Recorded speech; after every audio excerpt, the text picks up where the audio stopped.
Margaret Foster stood at the doorway of the brownstone, her hand resting gently on the polished wood frame.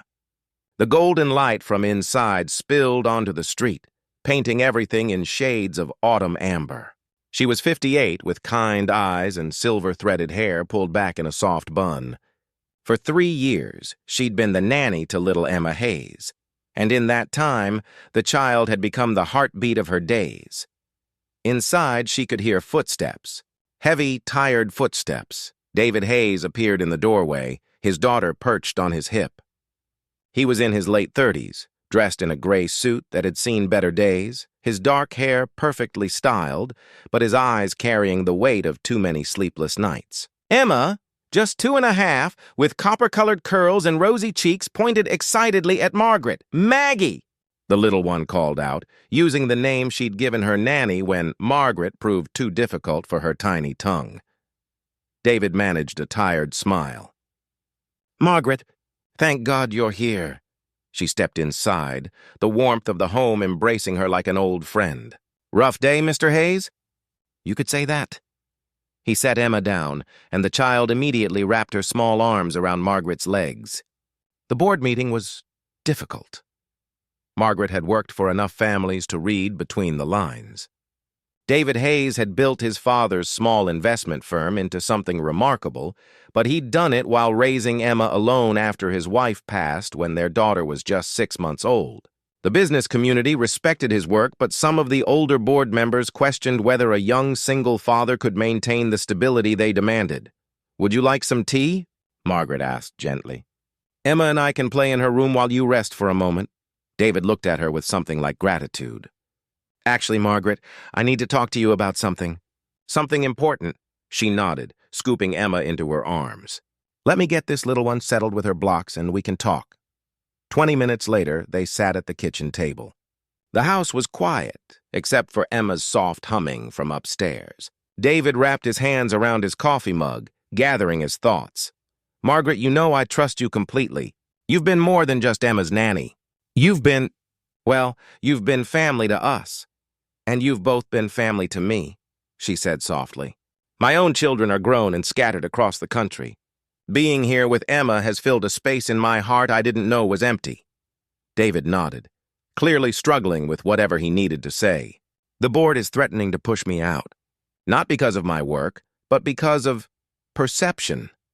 They think a single father, especially one so young, doesn't project the right image for the company. Too unstable, too distracted." Margaret felt her jaw tighten. She'd raised 4 children of her own, buried a husband, and learned long ago that people's judgments often said more about them than about those they judged. "That's nonsense," she said firmly. "I agree, but I need to give them something, some assurance that my personal life is settled." He looked up at her, his eyes desperate and honest. "I need to ask you something that sounds absolutely crazy." Margaret waited, her hands folded calmly in her lap. "Would you pretend to be my fiancé? Just for a month, maybe 2. Just long enough to get through the next board review and the annual shareholders meeting." The silence stretched between them like taffy. "Mr. Hayes?" "David, please!" "David," she began carefully. "I'm nearly 60 years old. You're young enough to be my son, I know. I know it sounds ridiculous. But Margaret, you're the person Emma loves most in this world besides me. You're dignified, warm, intelligent. If the board saw that I had someone like you in my life, someone stable and caring, someone who clearly loves my daughter..." He ran a hand through his hair. "I just need them to see that Emma and I have a real family, that we're stable." Margaret rose and walked to the window, looking out at the tree-lined street where she'd walked Emma 1,000 times. She thought of her own late husband, Thomas, who'd been gone 5 years now. She thought of the empty apartment she returned to each evening. She thought of Emma's laughter and David's quiet kindness. "I would never ask if I had any other choice," David said softly behind her. "And I'd pay you, of course. Double your salary for however long we do this." "It's not about money," Margaret said quietly. "It's about what's right for that little girl upstairs." She turned to face him. "If we do this, we do it properly. No lies to Emma. She's too young to understand anyway, but I won't be dishonest with her. And the moment this starts to feel wrong, we stop. David stood, hope flickering across his tired features. "You'll do it?" "For Emma," Margaret said. "Only for Emma." The gentle turning of days, the transformation was subtler than either of them expected. Margaret moved a few of her things into the guest room. David introduced her as his fiancée at a company dinner. The board members were surprised, certainly, but Margaret's grace and warmth disarmed them completely. "Your father must have had excellent taste," one of the older board members told David at the dinner. "She reminds me of my own mother." That kind of steady strength. At home, life continued much as it had. Margaret still cared for Emma during the day while David worked. But now, in the evenings, they ate dinner together as a family. David would tell Margaret about his day, and she would share Emma's small triumphs and discoveries. They fell into rhythms that felt less like pretending and more like living. One Saturday afternoon, they took Emma to the park. The leaves were turning gold and crimson, and the air carried that particular crispness that made Margaret think of cider and wool sweaters. Emma toddled between them, holding both their hands, squealing with delight each time they swung her gently over a puddle. "You're good at this," Margaret said as they sat on a bench, watching Emma explore a pile of leaves. "At what?" "Being present. My Thomas, God rest him, he loved our children fiercely, but he was always so worried about providing, about working, that he sometimes forgot to just be with them." David was quiet for a moment. "I lost too much time already. Sarah's whole pregnancy, I was building the company. And then after Emma was born, Sarah got sick so fast." His voice caught.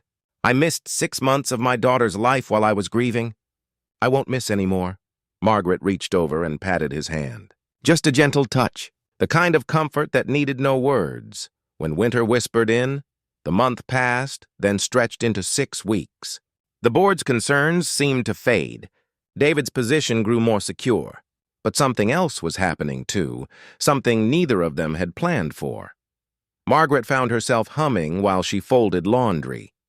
David started coming home earlier, not because he had to, but because he wanted to. Emma called Margaret Nana Maggie now, and neither of them had the heart to correct her. One evening, after Emma was asleep, they sat in the living room with chamomile tea. The pretense of their arrangement hung in the air like morning fog, neither quite real nor quite gone. "Margaret," David said quietly, "I need to be honest with you." Her heart quickened, though she kept her face calm. "What is it?" "This hasn't felt like pretending. Not for a while now." He set down his tea, his hands trembling slightly. "You've given Emma something I could never provide alone. You've given her the kind of love that only a grandmother can give. And you've given me something too. Partnership, understanding, peace."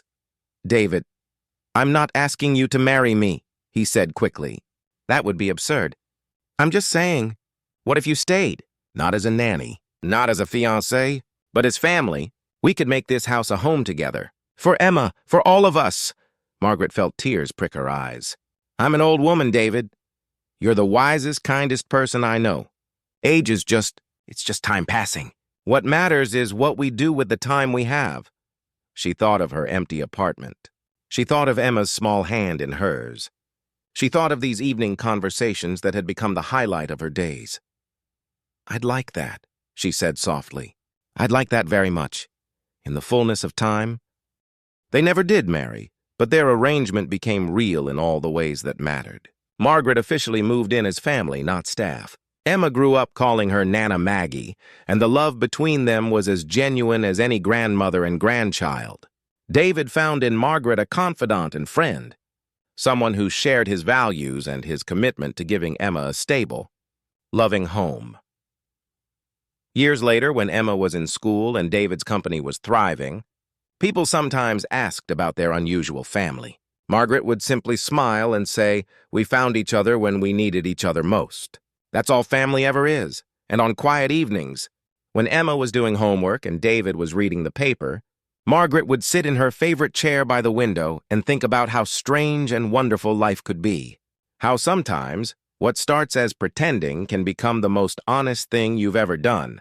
Because kindness, she had learned, wasn't always loud or dramatic. Sometimes it was simply saying yes when someone needed you. Sometimes it was building a family not from blood or romance, but from love and choice and the simple decision to show up, day after day, for the people who need you most, and that, Margaret knew, was more than enough.